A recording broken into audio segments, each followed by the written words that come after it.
Hola jóvenes, la clase de hoy es signos y síntomas de enfermedad gastrointestinal. Vamos a empezar. Uno de los signos más importantes es el dolor abdominal. Es una sensación nociceptiva, o sea, nociceptiva quiere decir que detecta lo nocivo, en este caso el dolor. ¿Por qué nos está alertando de que hay algún problema? Es la forma en que el cuerpo nos indica que tenemos un problema es a través del dolor. Entonces nosotros lo interpretamos como dolor.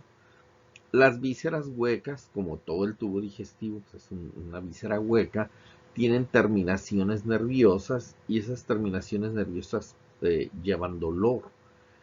Una víscera hueca puede doler por distensión, por ejemplo, en el caso de gases que distienda o de mucho contenido, mucho alimento o muchas heces, por contracción o por estiramiento. Los órganos sólidos también duelen como el hígado, el vaso, que son órganos abdominales, pero estos duelen porque se distiende la cápsula que los rodea. También el peritoneo inflamado duele.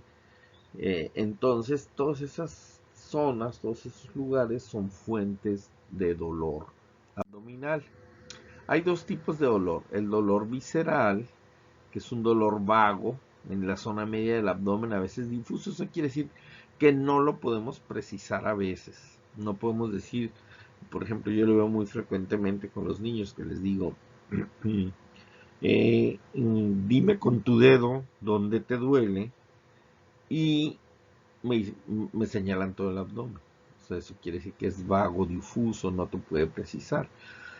El dolor referido es dolor que proviene de inflamación visceral y se va a referir hacia otra zona, por lo general a la piel, al mesenterio, o sea, a otras zonas que no necesariamente tiene que ser la zona que está afectada. Por eso se llama dolor referido. Puede ser agudo, o sea, que se instala en minutos o horas, y su duración también puede ser minutos o horas, o puede ser crónico, que puede tener semanas o meses el paciente con dolor. Eh, Además de problemas abdominales, deben considerarse problemas torácicos. Por ejemplo, es muy común en los niños que si tienen neumonía les duele el abdomen, ¿verdad? Cuestiones ginecológicas, por ejemplo, una enfermedad pélvica inflamatoria, un quiste torcido de ovario pueden dar dolor abdominal. Problemas metabólicos como los diabéticos pueden tener dolor abdominal. Alteraciones del sistema nervioso central o periféricos también pueden referirse como dolor abdominal. Y enfermedades en general, por ejemplo, una vasculitis, que es una inflamación de los vasos sanguíneos, también puede eh, ocasionar dolor abdominal. La dispepsia es otro signo de enfermedad gastrointestinal. Son signos, dispepsia se conoce en su conjunto como signos y síntomas inespecíficos relacionados con la ingestión de alimentos, como por ejemplo distensión abdominal, ahí me comí la T, distensión abdominal, eructos, flatulencia, que son gases a través del ano, pirosis, que es el nombre correcto de las agruras, mal gusto en la boca o boca amarga, saciedad precoz, o sea, el paciente con poquito que coma ya se siente muy lleno, o regurgitación. Vamos a ver ahorita algunos de ellos. Aquí les puse básicamente las causas. Pueden ser sensibilidad al ácido, hipersensibilidad gástrica duodenal, sobre todo a ciertos alimentos. Cuando la gente dice, este alimento me cae pesado, pues es una dispepsia. Neuropatía vagal, o sea, problemas del nervio vago, problemas del parasimpático, también pueden dar alteraciones en la motilidad y causar dispepsia. Problemas psicológicos, yo creo que todos conocemos o nos sucede que si estás nervioso te duele el estómago, te dan ganas de vomitar, etcétera. Alteraciones de la motilidad, ¿verdad? Sobre todo estreñimiento o diarrea.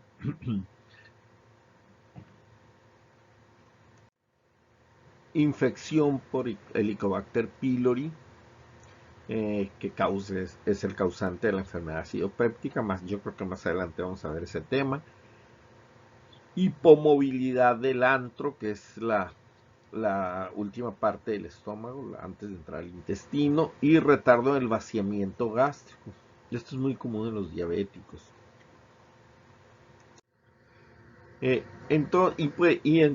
relación a enfermedades, pues puede haber muchos. Hay causas digestivas y causas no digestivas, fuera del tubo digestivo. De las causas digestivas, los trastornos funcionales del tubo digestivo, que hace rato habíamos dicho, el problema del vago, la diabetes, todo eso. Cálculos en la vesícula también producen dispepsia. La constipación crónica, el abuso de laxantes, muy común entre jóvenes, la hernia hiatal, la hepatitis aguda, las úlceras gastrodenales, que habíamos dicho que están ocasionadas por el Helicobacter pylori, ascitis, que es acumulación de líquido libre en la cavidad abdominal, el cáncer gástrico, la gastritis aguda y crónica, las enfermedades del páncreas, todo eso nos puede causar dispepsia, o sea, alteraciones digestivas, pero también hay enfermedades que no son del tubo digestivo y pueden ocasionar dispepsia, como cuál, las infecciones de vías urinarias, en las niñas sobre todo es muy común que si tienen infección de vías urinarias tienen alteraciones gastrointestinales, náusea, vómito, diarrea inclusive. La insuficiencia cardíaca congestiva porque falta irrigación en el intestino, la enfermedad renal crónica, las toxinas ureicas, la urea sobre todo causa problemas digestivos como náusea. El embarazo, pues de todos es bien conocido el vómito, los vómitos de los embarazos, el uso de drogas, el alcoholismo, el tabaquismo, las alergias alimentarias y los cánceres que no son de tubo digestivo porque tienen efecto en tubo digestivo. Todas esas son causas de dispepsia. La náusea es la sensación desagradable de repulsión por alimentos. Las arcadas son las contracciones espasmódicas de los músculos expiratorios. Hay descenso y espasmo súbito de músculos abdominales. Es el intento de vomitar, pero sin que llegue a ocasionarse. De hecho, una persona que va a vomitar empieza primero con náuseas, luego vienen las arcadas y finalmente viene el vómito o emesis, que es la expulsión forzada del contenido gástrico por la boca.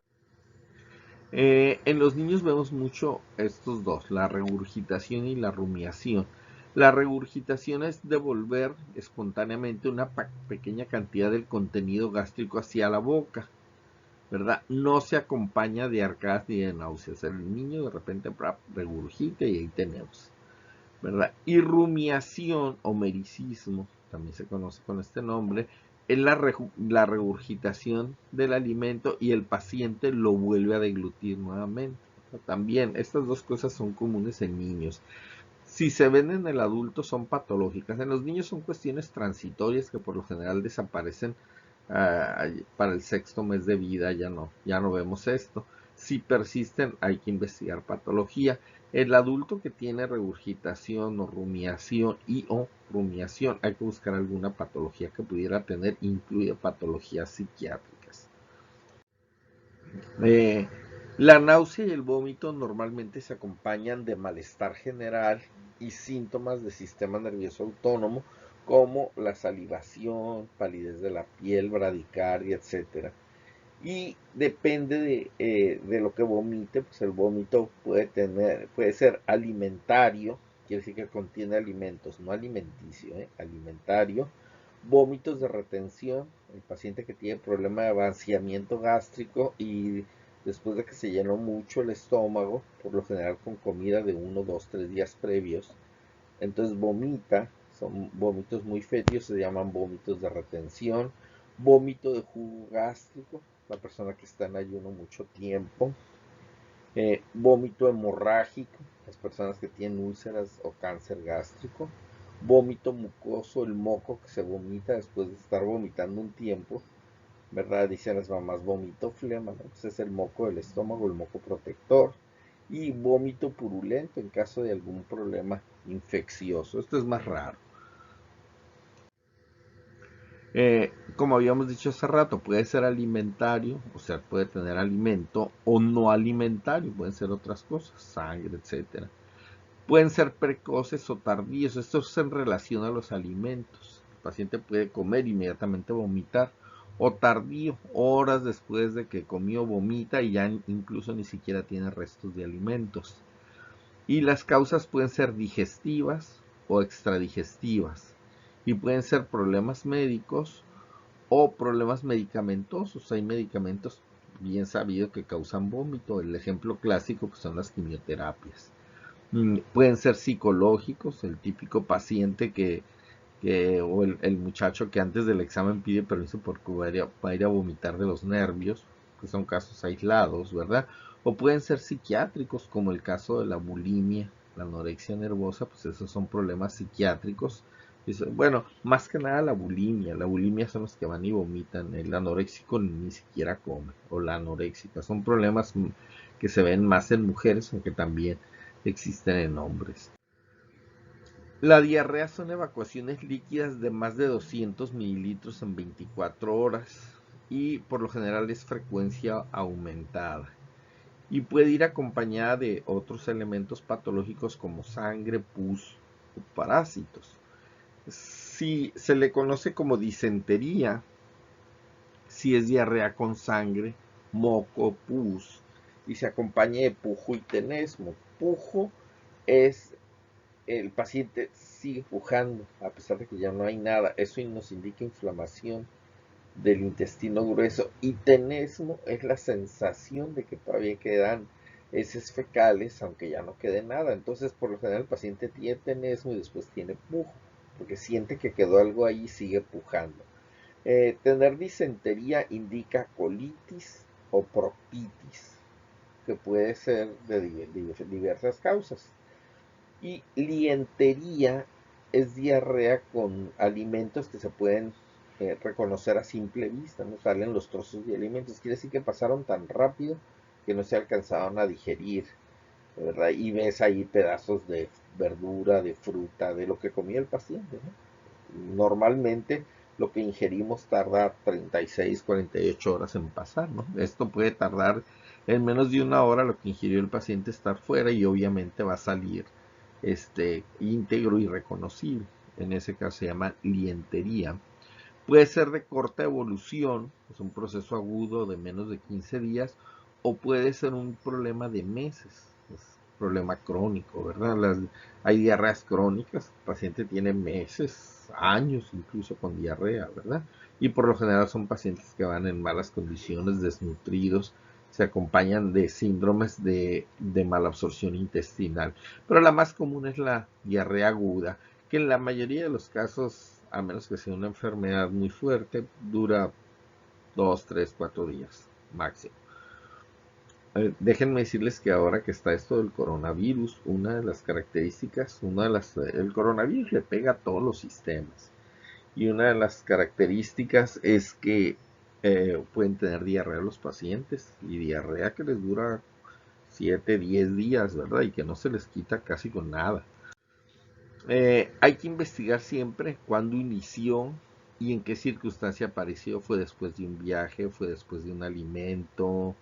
O sea, ¿qué fue lo que pasó? Porque empezó con diarrea el paciente. ¿Cómo son esas evacuaciones? ¿Son líquidas, semilíquidas? ¿Cuántas son al día? ¿Cantidad aproximada? ¿Verdad? A veces la gente llega y dice, el niño tiene mucha diarrea. Yo, en mi experiencia, pues porque veo más niños. ¿Cuántas veces ha hecho el baño? O sea, una. No, una no es mucha diarrea, ¿no? Cuando nosotros en pediatría decimos que el paciente tiene diarrea severa, más de 6 veces en menos de 3 horas. Es una diarrea severa. 2 veces al día, 3 veces al día, ¿no? Una diarrea leve, ¿verdad? Pero hay personas que sí les preocupa mucho eso. Los adultos también, ¿no? Entonces, ¿cuántas evacuaciones son? Tiene otros síntomas, tiene dolor, tiene náusea, tiene cólico, tiene sangrado, etcétera. Y desde hace cuánto tiempo tiene la diarrea. Empezó hace 1 o 2 días, sería un evento agudo. O bien, como les dije hace rato, a veces el paciente puede decir, tengo 3 semanas con diarrea, o tengo un mes, o tengo 3 meses con diarrea. Caray, entonces habría que ver primero si realmente existe esa diarrea e investigarla, porque sí puede suceder. Hay 4 tipos de diarrea: osmótica, secretoria, exudativa y por perturbación de la motilidad intestinal. Hay un momento más adelante del curso que vamos a ver diarreas, entonces ahí las vamos a ver en detalle cuáles son esas, para no detenernos mucho aquí. Ahorita nada más estamos viendo signos y síntomas. Pueden ser de origen digestivo, las diarreas agudas, estamos hablando de las diarreas agudas, pueden ser de origen digestivo, pueden ser infecciosas, parasitarias, enterotóxicas, cuando una persona se intoxica con algún alimento. La causa más común de intoxicación alimentaria es las toxinas de estafilococo, o bien drogas y medicamentos que producen diarrea, o pueden ser extradigestivos, como el paciente diabético, el hipertiroideo, el paciente con anemia perniciosa. Estos por lo general tienen atrofia de estómago, de la mucosa del estómago, y atrofia también del intestino, por eso tienen diarrea. Las causas de diarrea crónica igual pueden ser funcionales, o sea, una alteración del funcionamiento del tubo digestivo. Pueden ser orgánicas, por ejemplo, parásitos. El más común pues es la amiba, aunque puede ser también giardia, por síndromes de mala absorción, ¿verdad? Por neoplasias, enfermedades granulomatosas del intestino, la más común es la tuberculosis, por infecciones o por drogas.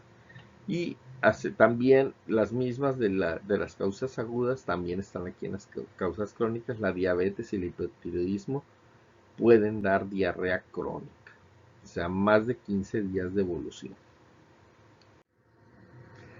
El otro extremo es el estreñimiento, es la retención anormal de materia fecal en el colon o retardo en la eliminación de las excretas por el recto. Debe considerarse la consistencia del excremento, qué tanto está batallando el paciente para evacuar, y qué tanto retardo, qué tanto intervalo hay para evacuar. La constipación son evacuaciones cada 3 o más días, heces de consistencia aumentada, o sea, duras, y que en ocasiones va a requerir de laxantes o enemas para que el paciente evacúe, y puede ser aguda o crónica, ¿verdad? Por lo general la aguda pues tiene el paciente 3, 4, 5 días de evolución con su problema, y hay pacientes crónicos que ya tienen varias semanas. A veces puede ser transitoria, a veces está relacionada incluso con los alimentos. Coman tuna si van a ver, ¿verdad? Puede ser continua, puede ser periódica, y puede alternar con periodos de evacuación normal y diarrea. Esto es común en las personas que tienen colitis. Las personas con colitis tienen periodos alternos de diarrea y estreñimiento, ¿verdad? Las causas, bueno, y nuevamente hay de origen digestivo y de origen extradigestivo. Vamos a ver las de origen digestivo. Es la constipación crónica simple, a lo mejor malos hábitos del paciente, malos hábitos de alimentación, no tiene horario regular para ir a su a evacuar, etcétera. Colon irritable, tipo espástico, megacolon, cáncer de colon, ascitis, impacto fecal o lesiones del ano. Todos esos son de origen digestivo.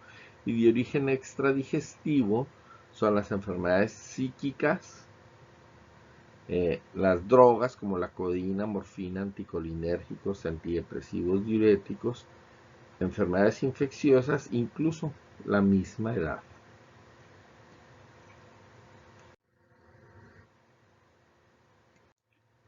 También hay sintomatología no rectal. Básicamente se refiere a dolor, hemorragia, secreción, prurito anal, pujo, tenesmo, diarrea y constipación. También pueden afectar la zona anorrectal. Entonces, las causas más comunes son las lesiones cutáneas anales, como fisuras. Por ejemplo, un paciente estreñido puede tener fisuras anales que son muy dolorosas, entonces aguanta las ganas de evacuar, las heces se hacen más duras y cuando evacúa se vuelve a lastimar la lesión que ya tenía previamente, entonces se hace un círculo vicioso, ¿no? Entonces, las hemorroides son muy comunes, inflamación anales o rectales, fisuras anorrectales, se puede hacer una fisura a través de una de estas glándulas hacia afuera, prolapso rectal, las personas que pujan mucho, pues sale la mucosa del recto hacia afuera, abscesos perirectales, aquí, y tumores benignos o malignos de la zona. Otro signo es la hemorragia de tubo digestivo. Las causas más comunes son lesiones que pueden ir desde el esófago hasta el recto y que pueden sangrar. Puede ser aparente, o sea, son las agudas o ocultas, que son las crónicas, ¿verdad? Por ejemplo, la hemorragia digestiva alta se acompaña por lo general de hematemesis, o sea, vómito de sangre con náuseas y arcadas, y es esta sangre. Por ejemplo, aquí está el paciente tiene una úlcera, está sangrando en el estómago, este paciente va a vomitar sangre, obviamente. Pero cuando esta sangre pase y recorra todo el intestino, se va a ir descomponiendo y digiriendo y eventualmente el paciente la va a eliminar en forma de melena. La melena quiere decir evacuaciones negras, son evacuaciones color negro, muy fétidas, y eso indica que el paciente tuvo un sangrado tubo digestivo alto. En la hemorragia de tubo digestivo bajo, que por lo general es intestino delgado y intestino grueso, el paciente va a tener rectorragia, o sea, salida de sangre fresca a través del recto. Si hay pérdidas mayores de 500 mililitros de sangre porque se rompió un vaso sanguíneo, el paciente puede tener taquicardia, hipotensión arterial, palidez, sudoración, decaimiento, mareos, incluso desmayos. O sea, todos estos son datos de hipovolemia, es medio litro y algunos lo pierden rápidamente en cuestión de minutos. Si hay hipotensión ortostática mayor de 10 milímetros de mercurio, indica pérdida del 20% del volumen sanguíneo. Con 40% de pérdida sobreviene un choque hipovolémico.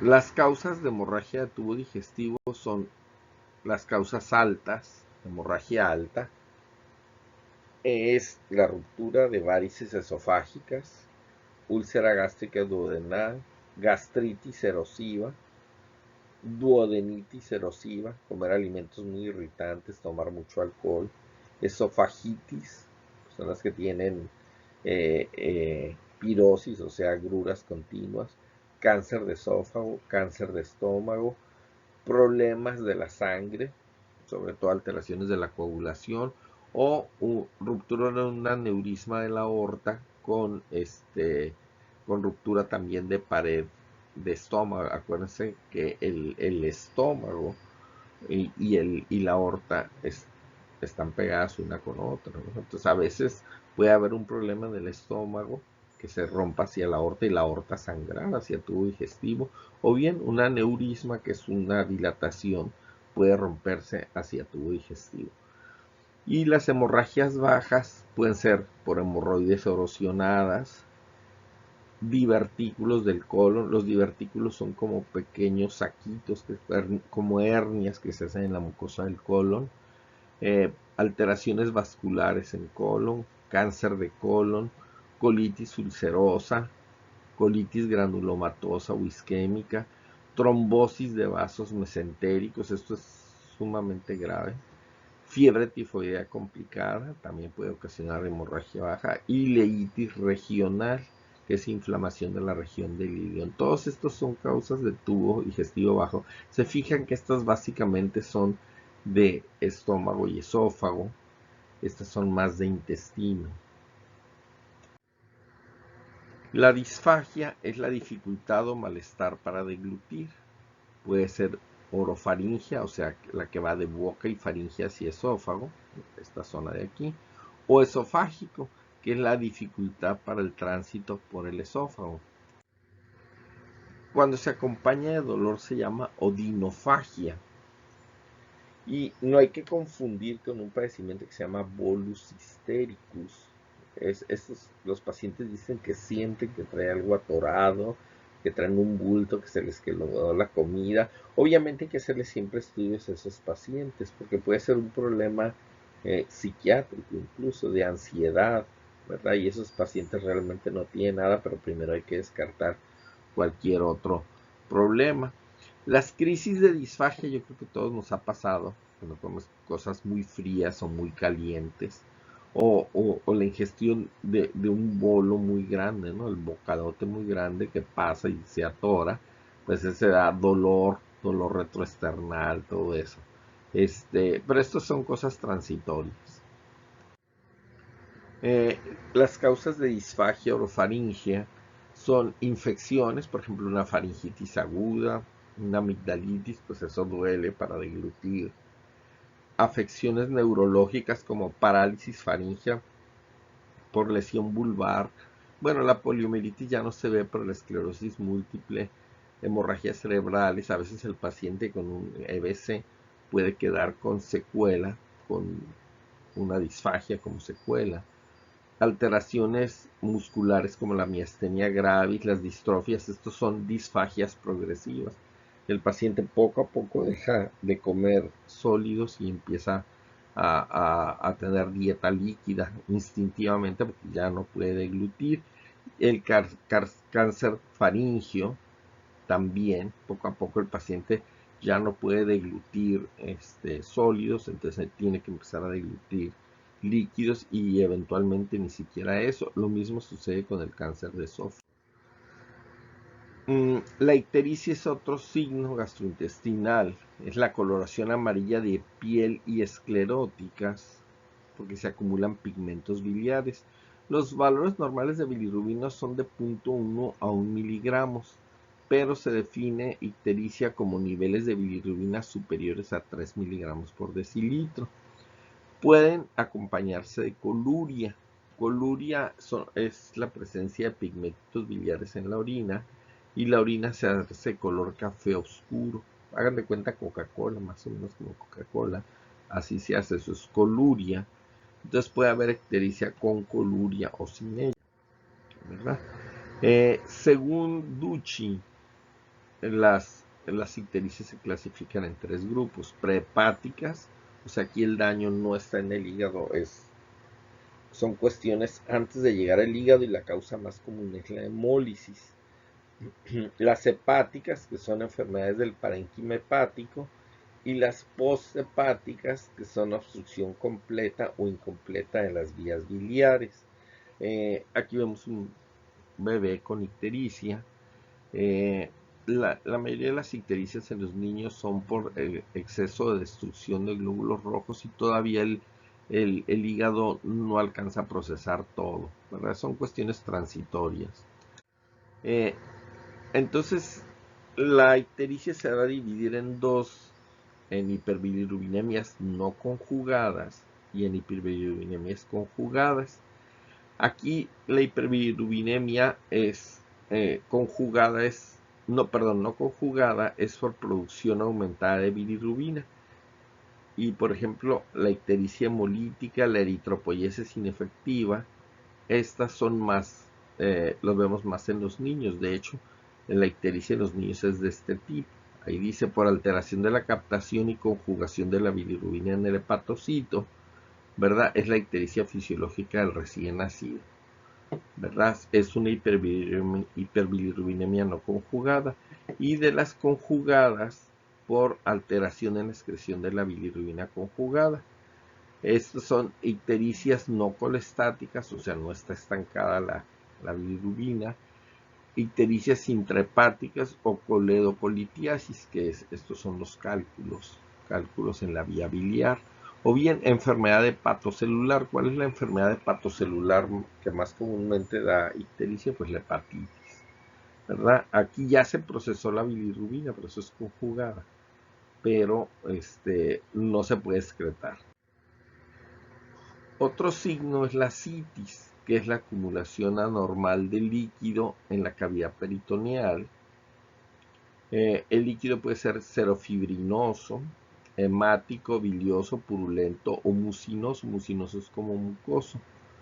Entonces depende el tipo de líquido, ya la vamos a clasificar y vamos a decir, es un hemoperitoneo cuando tiene sangre, es un biliperitoneo cuando tiene bilis, es un pioperitoneo cuando tiene pus, ¿verdad? Pero eso no lo vamos a saber hasta que se haga una punción. La citis, cuando es serofibrinosa, se divide en exudado y trasudado. ¿Cuál es la diferencia entre exudado y trasudado? La cantidad de proteínas que tiene el líquido. Esto nos lo dice el laboratorio. Si tiene más de 25 gramos de proteína, se llama exudado. Si tiene menos de 25 gramos, se llama trasudado. Y la ascitis quilosa es por acumulación de linfa.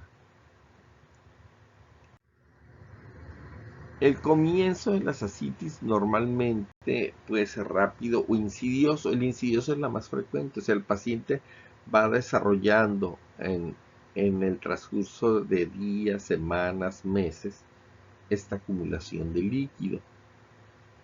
La cantidad puede ser de leve a severa, ¿verdad? Cuando sospechamos que el paciente pudiera tener ascitis, pues hay que percutir el abdomen y vamos a encontrar matidez, o sea, pues, como si fuera algo sólido allá adentro, que es el agua. El líquido no va a transmitir el sonido, ¿verdad? Pero para que nosotros la podamos detectar por ese medio, tiene que tener al menos litro y medio. Ascitis con muy poca cantidad, digamos 100, 150 mililitros, no son detectables a la exploración física. Para esos casos, si detectamos si el paciente pudiera tener factores de riesgo como, por ejemplo, varices esofágicas o un cáncer de hígado, lo mejor es hacer una tomografía computarizada de abdomen o un ultrasonido, y ahí sí ya se detecta si hay o no hay líquido libre en cavidad abdominal. Bueno, aquí vamos a dejar esta clase y vamos a seguir con las patologías en nuestra siguiente clase. Que estén bien, muchachos.